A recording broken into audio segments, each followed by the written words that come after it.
Good afternoon. Welcome to A Beer with the Old Growler. I'm the Old Growler, Peet France. I'm glad to be with you. And let's see who we have here. We don't have anybody in here yet, but so I'll just start right in. It is Thursday, the 16th of April, 2020. It is the 31st day of Pause, New York, which means there have been no pubs, bars, taverns, or restaurants open. In fact, only essential places.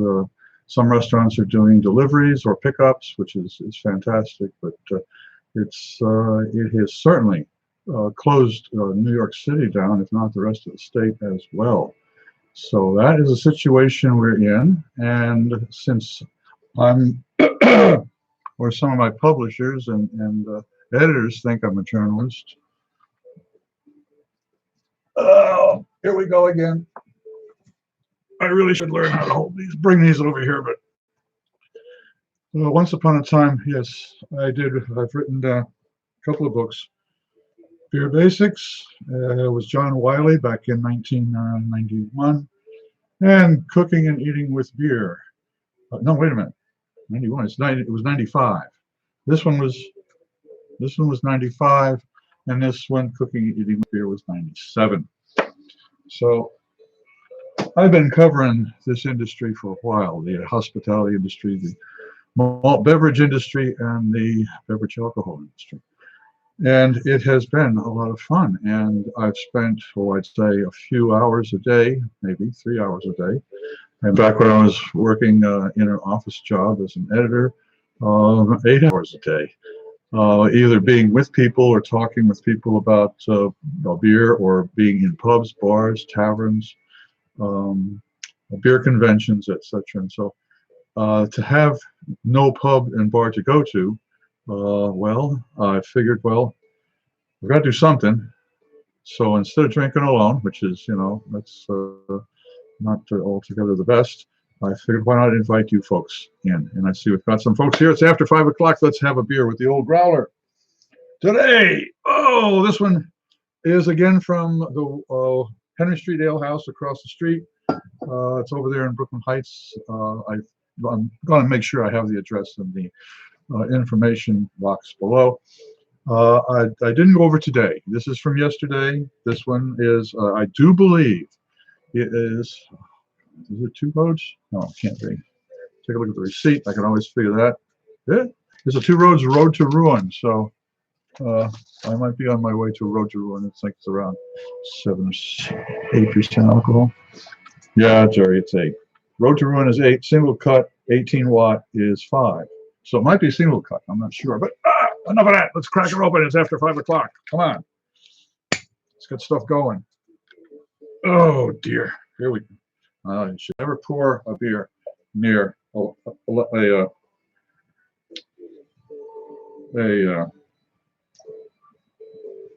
laptop. Okay.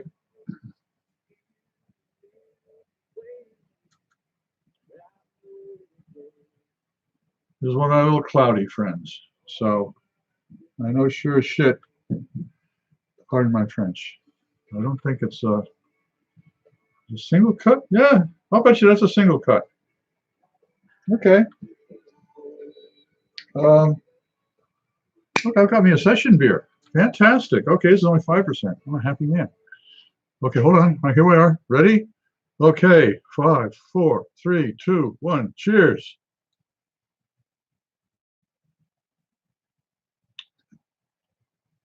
Oh, I do not like cloudy beers. But this little fella here, this 18 watt IPA, I like it. This is refreshing. I'm glad, boy, I'm glad it was 5 o'clock, 5:05. And thank you, Monica. Cheers to you. Monica's been here, become a regular at my bar. Oh, well now, here we go. Okay. It was I hear tell it was a nice day today. I didn't get a chance to get out and, well, I did this morning, 7 o'clock to 8 o'clock. Virginia and I walk across the bridge, Brooklyn Bridge. There's if I see 10, 15 people tops, that's a lot. And I would say at least half of them are on bicycles, and the rest of them are jogging. We see very few people walking. Police officers, they're there. A couple days ago, I did see it was a National Guard officer. I couldn't quite make out whether he was a captain or a lieutenant. The stripes, they weren't like the old days where you could see what they were. And he had his camels on, so he walked past me, and I said, "Good morning," thumbs up. It's almost a reflex now in the mornings when I go across the bridge. It's a smile and a thumbs up. So even when I walk around Brooklyn to go pick up the growler, I'll see people in the park and smile and thumbs up. It's scary. I'm being programmed. But anyway, as he passed, he said something like "Go Norwich" or something, and I was wearing a flight jacket with the insignia on there, and I bumped into him today. I didn't bump into him. We kept our 6 feet, and he had this a really good, I think it was M95. But I asked, I said, did you go to Norwich? He said, no. He was he's an officer, graduated from the Whoopie Tech on the Hudson, the U.S. Military Academy at West Point. But he had been part of a training group at Norwich, so he knew the insignia, and it was nice to be recognized anyway. So there's the reason. He did say something. I think I might have told the story a little earlier in one of the bar chats that I have. We do have some beers to taste today. I'm not too sure which order I'm going to put these in. I've already introduced some of you to. Oh, hey, greetings, Carrie. Great to see you. That's right. I hope you just heard me telling the story about how the U.S. Military Academy recognizes Norwich. It was a nice thing. Well, for yesterday, we tried on the agenda was Art Hop Ale from Magic Hat, an Imperial Blonde Ale brewed with blood orange, orange peel, and sage. Okay.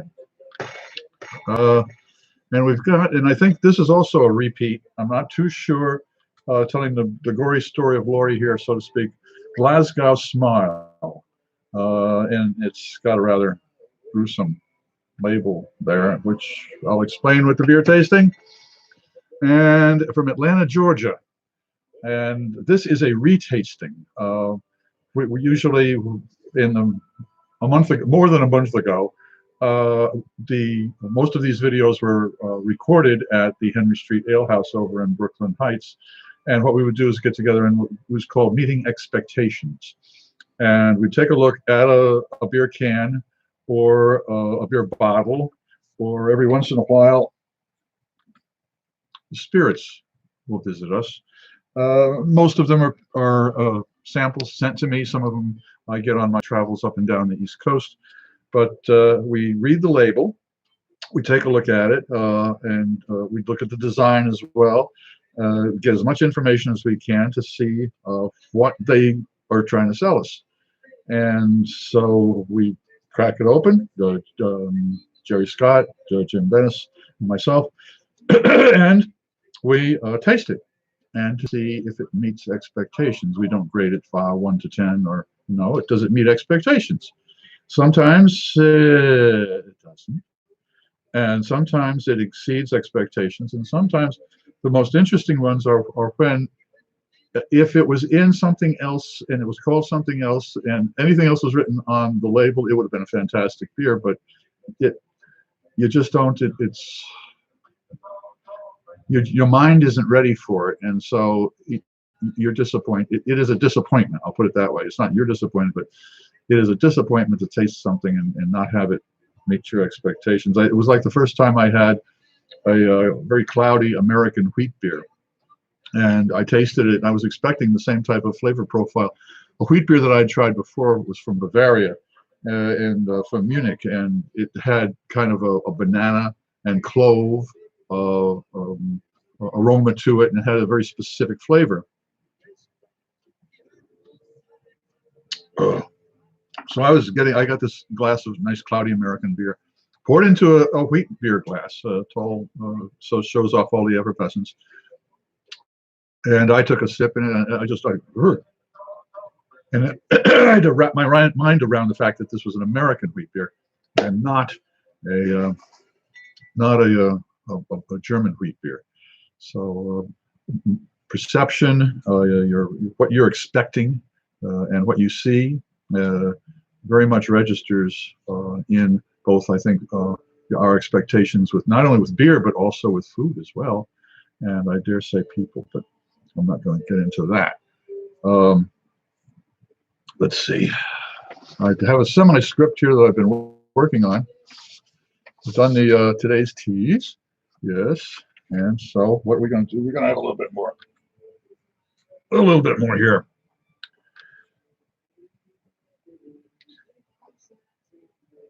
While I'm pouring this beer, I'd like you folks to think a little bit about topics that you would like to have me discuss in the future. A beer, a type, a style, a pairing of beer and food, a little bit of, today I'm hoping I'd like to chit-chat about the history of pubs and taverns in the United States. Well, that's a nice looking beer. I hope everybody's got themselves a beverage and have had a chance to relax after probably some of you a day of working at home, which you're getting used to. Must be after about 30. This is day 31, at least for New York. Some of you folks might be a little bit have less time, but certainly at least 2 weeks. And it's as I mentioned earlier, someone is a journalist and not only print but also video work. I'm very much a work at home. Of course, this is a home office. Welcome to my office. So working in place or working at home, I've been doing that for, I think I was at Beverage Media for 3 or 4 years back in the early 90s. And was at 2020 magazine, I think, for a year. Offices and I don't get along, or I get along. Offices don't get along with me. So oh,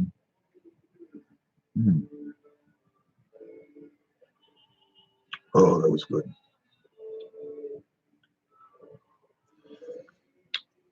So I got kind of organized here. As I said, I've got a semi-script, and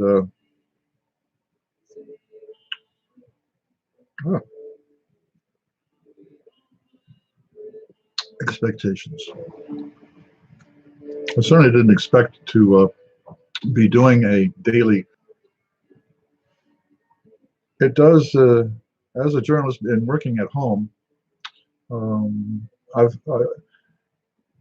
I suppose I should be used to it.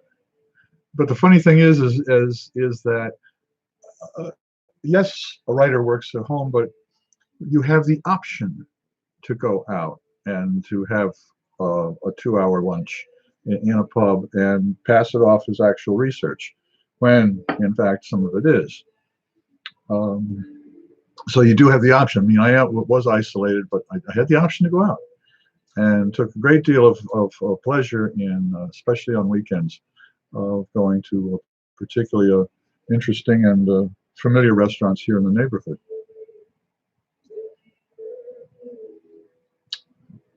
But when you're actually when there's no place to go, and you've got all the time in the world to sit here and write the great the book that I've been working on, My Life as a Professional Barfly.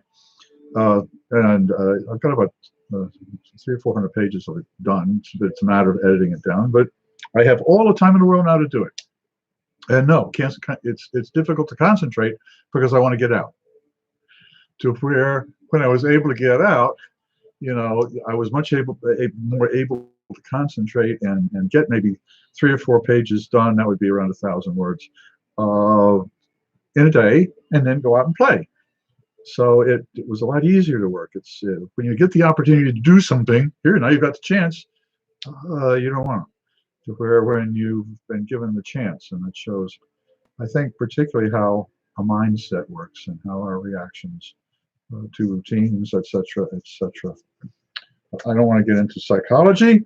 I would like rather to talk about pubs, bars, and taverns, where people could get together and have beers and enjoy conversation in particular, to share information, particularly since well, let's go back in and take a look at what it would be like to be in a, how about since we're here in Brooklyn,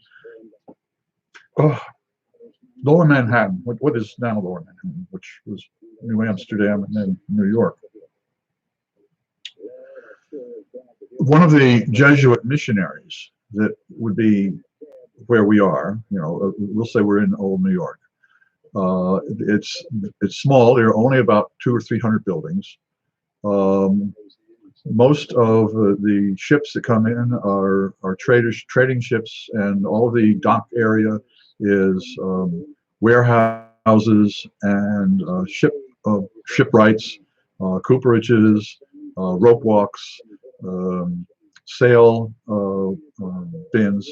So that was what it was. It was very busy, and there were literally thousands of people involved there doing industry, and of course there were bars, or well, taverns, inns, or taverns, because most a Jesuit missionary who visited at the time sent back to the mother house that that he was shocked to find that almost every building, every edifice in the city had a brewery attached to it, or was serving gin. Okay, that's every building. And the other thing that he was flabbergasted at is that the people there, he understood, spoke over 100 languages. 100 languages in that small area. That shows what the trading ships and how dynamic it was back then. And so taverns would eventually become more organized, and they would be serving food, etc. And of course, there were the high-end taverns and the not so high-end taverns. But they did brew their own beer, and it was probably very much like this, but a lot cloudier and a lot less alcohol. I'd say it probably goes what would be 3% alcohol, because it was taxed on the amount of sugar that went into it.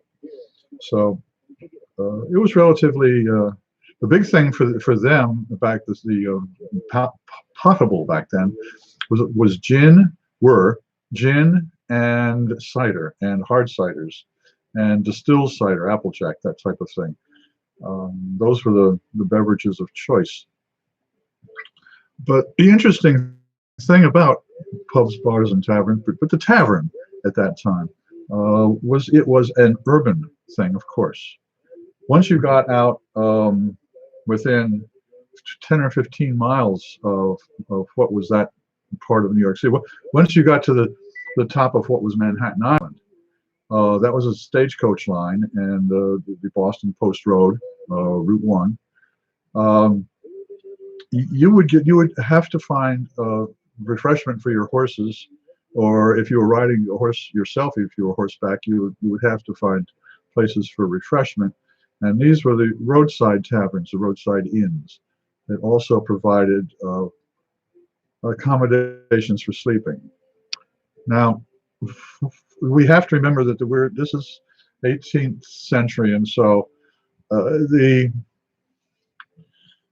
first of all, their sense of hygiene was limited, to say the least.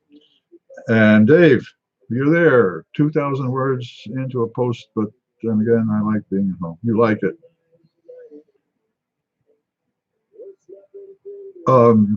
Hope you folks can read what's down here. I'm taking it in. I was should have that a larger thing to read, but the sanitary conditions weren't the best in the world. And once you got into rural areas, of course, and there was plumbing. Haha. No, there was no. Just forget that. So add that, and then add the affinity or the nearness of and at the inns, of course, and if you're a stagecoach or if you're traveling with your own, if you're horseback, you've got animal to deal with. So it was quite a trip to go from say, well, here in Brooklyn was the farmland. So to go from Lower Manhattan up into Westchester County was a day trip, and then to get anywhere near Boston, it took numbers of days. So which meant staying over in these accommodations, and some of them gained reputations and for one reason, and some of them gained reputations for other reasons. But it was said that it would take, I believe, if I have the figures right, and I'd have to check it, to travel from New York City to Boston took about $5, and it would take as many days to get there. And it just wasn't pleasant, but you got there. And if you had to do it on business, you could do it. Now, that was overland. If you're talking about sailing ships, well, that's a whole different thing. Now we get to and we're not, the colonies weren't just New York to Boston. We had New York to the southern colonies, to Philadelphia and further south. Even to New Orleans, there was travel overland. And the interesting thing was the difference in the different styles of the society. Southern society being very agrarian, although and very plantation oriented. The North does have agriculture. Of course, we can speak of having spent many years in Vermont. The stories told about the more cows than people in Vermont, and but during the Civil War it did mechanize, and there was shoes made in Vermont and brooms made in Vermont and machinery. John Deere started there, etc. But the sense of society in the South was much different than the North. And as I said, it would take $5 in 5 days or more to get from New York to Boston. Well, it would take probably 3 months, maybe 4 months, to get from New York to New Orleans, and it probably wouldn't cost you anything, because the way of travel there going south, you would get to a large farm or a farm, and you would be invited in and asked at least to stay the evening, if not the day, to show, so that they could show you off, to show you their outfit. And then if you would please take this package to the farm, to the plantation further down the road, or the big farm further down the road, we'd really appreciate it, and tell Seth that cousin Jacob sends his regards. And you could continue doing that, because that was the type of culture that was there. So except in the cities, Philadelphia, Charleston, New Orleans, there really, the culture of pubs and bars and taverns wasn't really the same as it was in the north. So that has to be looked at and understood when it comes to the traditions of both areas. And as we colonize, as our manifest destiny took over, the same can be said going west. How the rail lines, each rail station had to have some sort, or each city on the rail lines, it was designated so that there would be a place to stop for people either overnight if they weren't traveling. There were sleeper cars. The whole Pullman Porter story is wonderful. Was it the Pullman girls? No, it had to do with food service on the rail lines that were all done by young women. And I forget what they were called, but that's a story that I have to look into. But the rail lines, the stagecoach lines were up and down the East Coast, decided what types of accommodations were needed for travelers. And the rail lines did that going west, along with the wagon trains that would go along the different traces, the buffalo traces that, whiskey, to get traveling further into the hinterlands. And as more you got into the rural areas, of course, survival and your own ability to find shelter itself was a challenge, let alone hoping for inns and pubs and bars. So that took a while. But looking at the reasons that people, the way that it was set up, how we can gather together to eat and drink and share information is a part of beer history and a part of beer that I find fascinating. Okay. That was a good little one. Well, it's beer tasting time. Is anybody interested? I hope folks are interested in me tasting some beer. Let's see what we've got. I already gave you a quick look at it, and it has been all three of these have been in the refrigerator.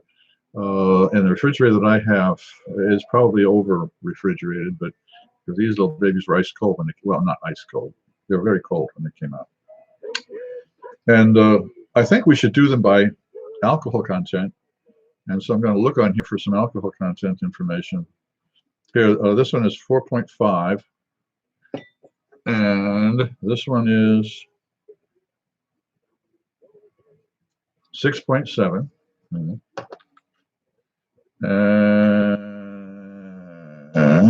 And this one is 8. Okay, so we've got them now. You see that? That's a trouble.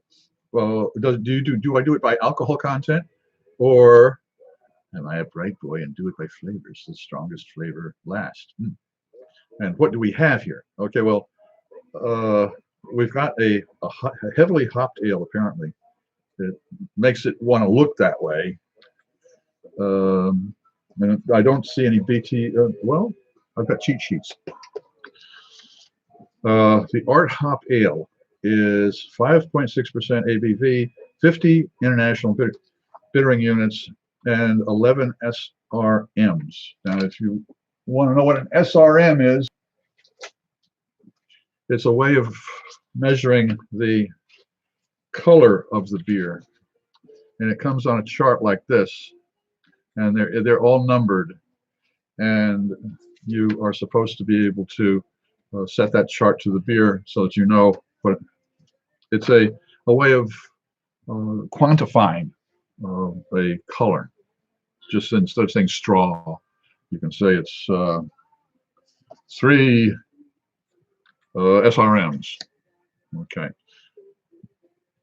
So anyways, and it's a limited release. It's a heavily hopped. I don't know if I'd like to start with that. The other two are fruit, berries and fruits and all that kind of good stuff. As you can see, obviously this one, Currant Events, and it isn't a typographical error there. a black currant session sour ale. I don't know how they can call this a session sour ale, but they do. Well, it's 4.5.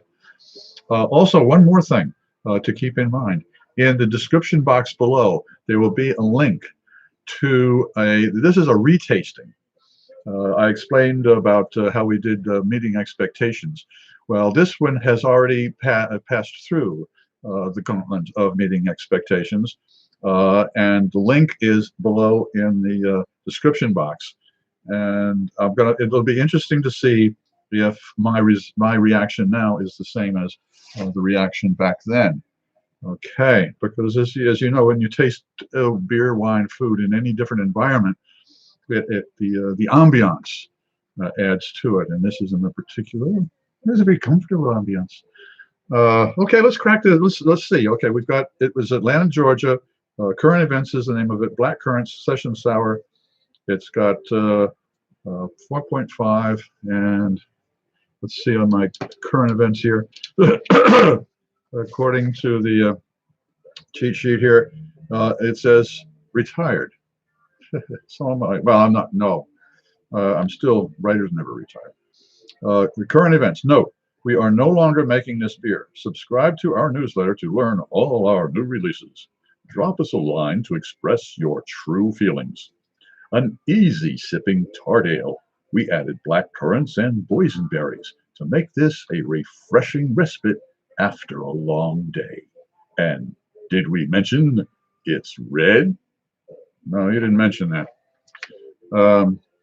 But I'm warned now to look for. I don't think we were warned that it was red, what we were reading on the label, but it is black currant. So let's bring this over here, crack it open, and see if it meets expectations.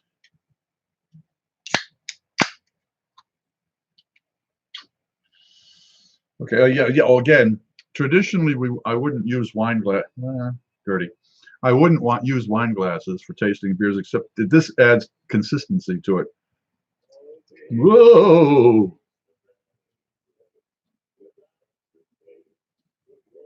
Well, if they call this Jim Jones beer, I'd worry. That has something to do with drinking Kool-Aid. Google that up. Jim Jones and Kool-Aid. All right. Well, yep. That's red, all right. Boy, that's redder than Lenin and Stalin and all the rest of them. Okay, now that's a nice, refreshing, fruity type of an aroma.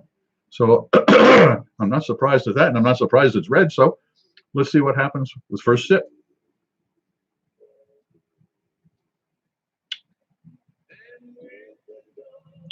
That wasn't a sip.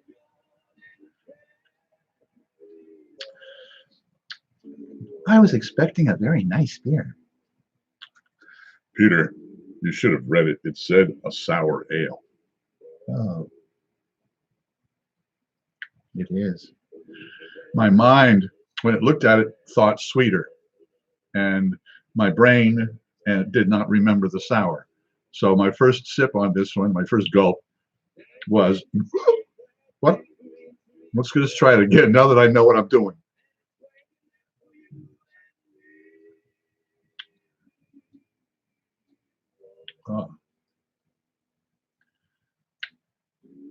My taste buds have calmed down.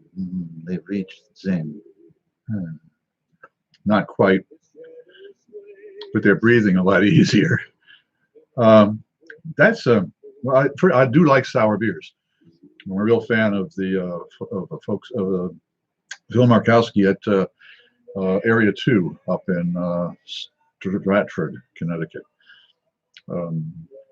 His beers are fantastic. Yeah. Well, let's cut to the chase. Did it meet expectations? The color, yes. The aroma, yes.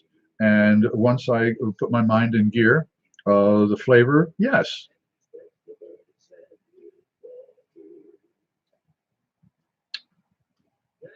Yeah. In fact, boy, I would kill for a little Lindt chocolate to go with this. Or maybe a chocolate, mousse de chocolat. Yes, now that would be good. Well, not bad. Now, thank goodness it's a. Uh, oh, it's got boysenberries in here too. Okay, this just isn't monotonal. Sour ale brewed with black currants and boysenberries. They didn't say anything about that in their cheat sheet. So, but you can take a look at what else they say, because in the description box below I have links to all of the breweries here. Geez, you have to wait until. In fact, you'll have to come back to the site. I just dawned on me that we're doing this live, and so there's not going to be a description box below. You're going to have to. This is for the people that are watching it later, or if you will come back and look at it, I guarantee you the information will be in the description box below. All right. Well, since we're working with the berries here, and we're barely to a half hour, bear. Don't explain your puns, beer. Okay, Glasgow Stout. Or no, Glasgow Smile. We got this really kind of scary thing going on there. Glasgow Smile. Now, this is also a retasting, and this is it says it's brewed by Nightmare Brewing. Does it have a date on it? No. But anyways, Nightmare Brewing Company, which is a contract beer. They put out a whole series of evil events that took place, of beheadings of this and beheadings of that, and made funny beer names and brewed them up. But apparently it says here Dorchester Brewing Company in Boston, Massachusetts. And when I Googled everything up on here, it came up with Nightmare Brewing. It's Nightmare Brewing Company in Farmingdale, New York, is the people who contract to the kids in Dorchester. So that's what it's all about. But that's a cheat sheet. Now we'll talk about that later. But from this, from the can itself, as I say, it's kind of a gruesome looking thing. So, and it's tough to read. So that's the government warning. Okay. Glasgow Smile. A Gose Ale with B-I-L berry, bilberry, raspberry, blueberry, heather, lemon zest, and black sea salt. Oh boy, talk about adding things to beer. Alcohol 6.7% by volume. It's 1 pint. And it doesn't tell me anything else. No IBU, International Bittering Units, no little color thing. But it's got a lot of berries in there. And as I say, this is a retasting, and quite frankly, I don't remember. We'll both have to take a look later on at the meeting expectations.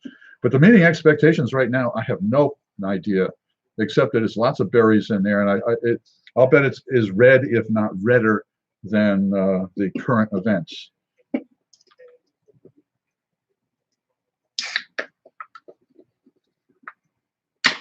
Oh, Ronald, how are you?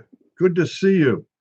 I've seen some of those horror label beers, but I didn't buy them as the labels didn't appear. Believe me, as you just saw, this is a label. The flavor, the beer met expectations because it tasted exactly like I expected it to taste. Well, I don't know if you heard me read off all of these berries that's in here, but bilberry, raspberry, blueberry, heather, lemon zest, and black sea salt. I mean, I don't know what to expect from this. So here we go. Oh, yep, there we go. It's another rosy little red beer. Was that a floater? Oh dear. We got we beasties. Shit, it looks like it. Can you kids see that stuff floating? I know there's bubbles, but okay. Are you still with me?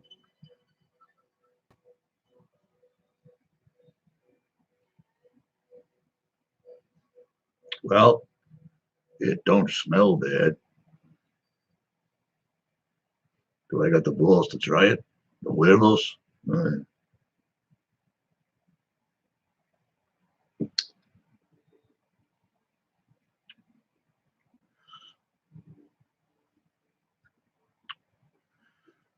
That's got to be by far the tamest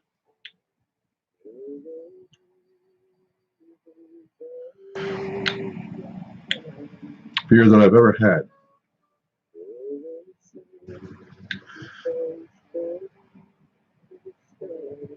And there is shit floating around in there. So,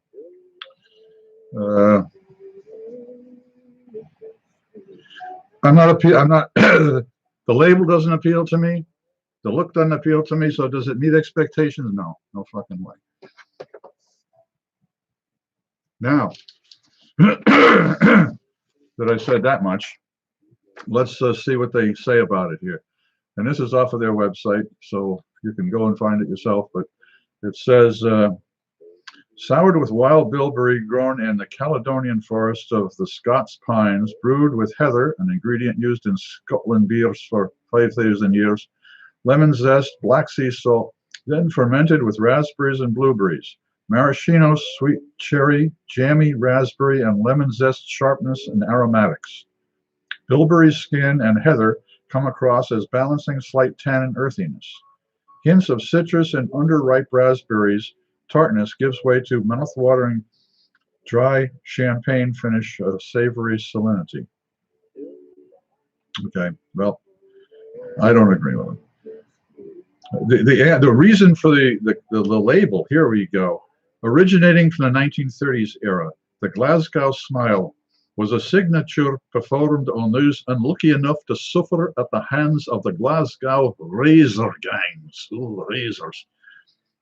Given to rival gang members or the unfortunate victims of muggings, the act slices a person from the corners of the mouth towards each ear.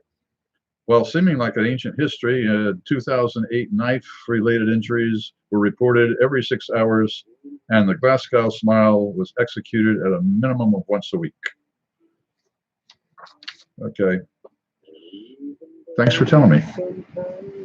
The whole idea of those little horror beers, you name a beer for something, and it's what's in it. And boy, what's in that one was disappointing. Well, let's see if the kids at Magic Hat can come up with something better. It would help if you dusted that off.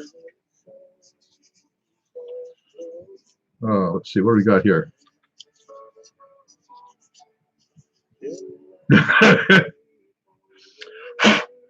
Yeah. All right. Oh, geez, you're supposed to read it.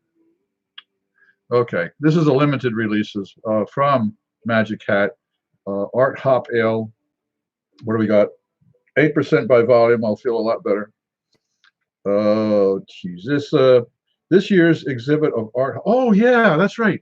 Art Hop. The reason it is Art Hop is because they have a contest up in Vermont for Vermont artists, and they have a contest to see who they choose to put on their Art Hop Ale every year. So every year it's a different label. It's still the same beer, I hope. Is a collaboration of two fine arts. Yep, the graphic art and the art of putting together beer. Okay, now for the beer itself, it says this year's exhibit of Art Hop is an Imperial Blonde brewed with blood oranges, orange peel, and sage. A bready malt body creates the solid canvas for blood orange, while sage provides the balancing juxtaposition of spice to the citric notes from the hops. Sage is a herb, not a spice. But anyways, so now I know what's in here. This is going to be interesting. Sage is one of my, especially Christmas time, favorite herbs. And orange and sage. We're starting Christmas here now. And an Imperial Blonde, of course, that means high alcohol. Anytime that somebody puts Imperial on a beer, it has nothing to do with the royalty. It has to do with the amount of alcohol. Okay, let's see what we got here. Oh, a blonde and a clear beer. Oh, what fun. Nothing floating. Oh, whoops. It's got some haze to it, kids. No, it doesn't. Yes, it does. Okay, well, it's a little hazy. Well, no, it's not too bad. Okay, are we expecting hazy? An Imperial? Yeah, a little bit, because that means it has a lot of malt in it, and so protein haze, and some technical term anyway, but okay.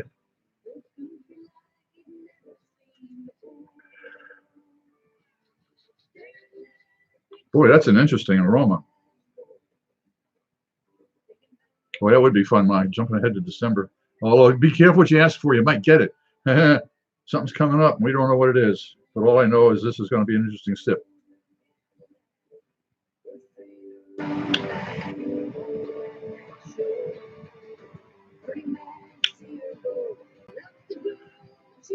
You know something?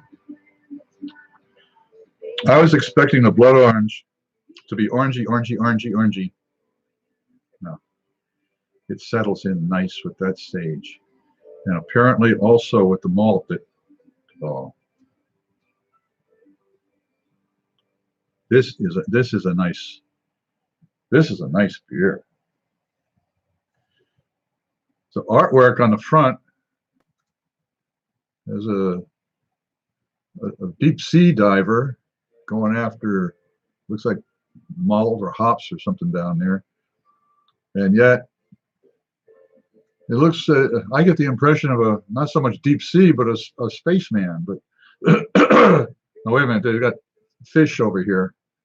So blood orange, orange peel, and sage. I'm not quite. It's.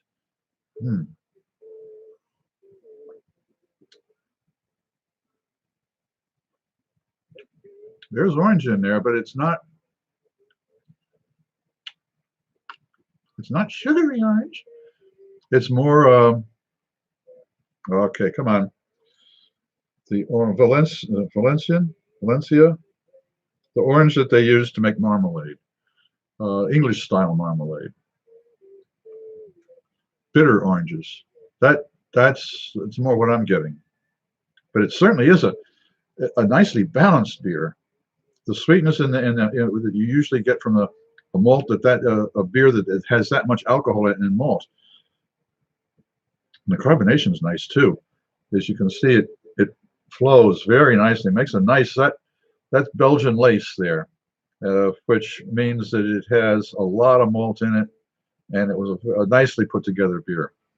The object is to see how many layers of Belgian lace that you can have sipping. Each sip will leave a little bit.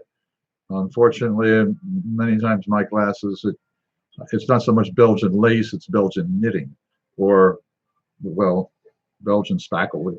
I leave only 3 or 4. And that's somehow how it happens.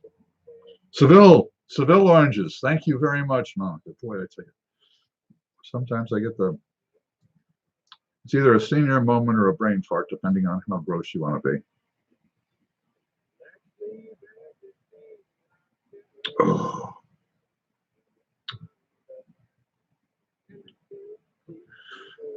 Okay, if I wasn't told anything, and was just handed this beer,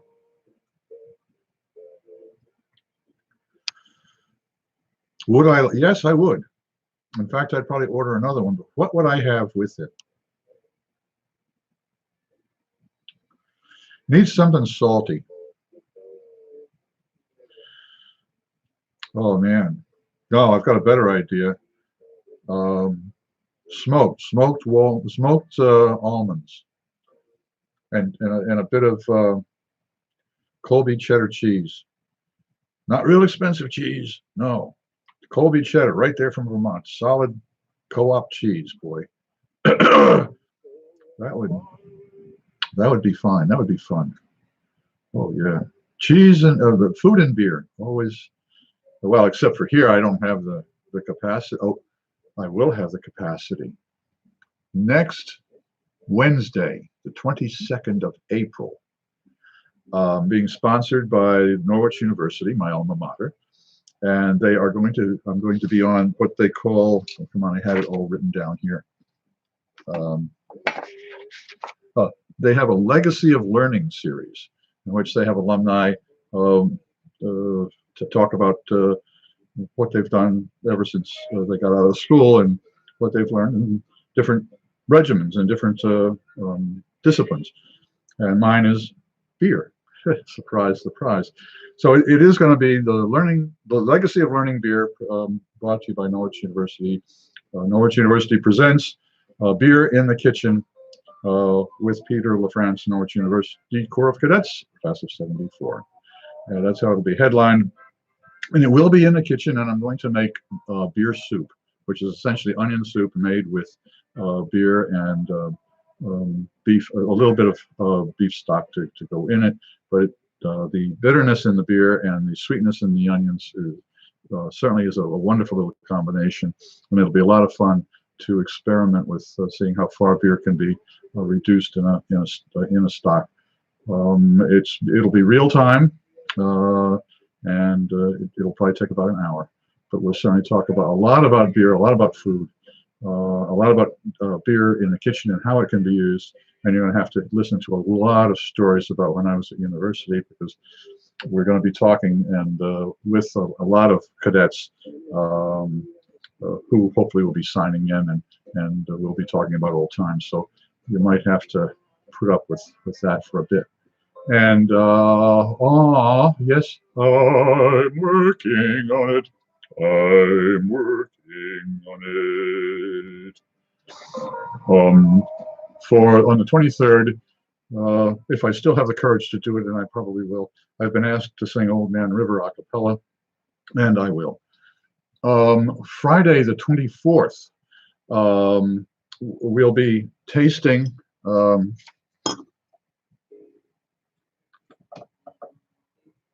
very special beer. This is a Thomas Hardy's Ale. It is it's a traditional ale, and I have ale that's going the same brewery back about 25-30 years. So we'll every Friday for the next 4 Fridays we're going to be having Thomas Hardy Ale tasting, opening up a bottle like this, and this one was bottled in 2008, so it's only 12 years old. So it's 11.7% alcohol by volume, and it is brewed by O'Hanlon's Brewing Company in Wimple, Devon, England, which is not the brewing company that we have 3 others. But this is going to be a lot of fun to open up. So tomorrow, tune in. How do you tune in to a? Used to do that to radios and television. Tune in. I'm dating myself, and we know what that is. Where's my good beer? I had a good one. I had a good one. Yes. All right. We've only got a few more minutes left. Well, I'll tell you what. For those of you who are left, I thank you very much for staying along for the entire 54 minutes and 16 seconds. If you are a subscriber, thank you very much for being a subscriber.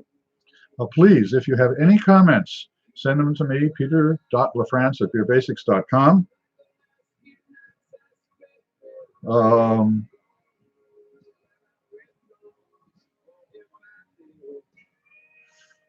Right on, Carrie. Great. It's going to be fun. There's going to be quite a few stories about SIDS and ACEs and stuff like that, and Tom and Jody's place. So yeah, then I'll get to tell the stories about going up to Montreal from McGill University for the debate tournaments, and I've got a. It's going to be fun.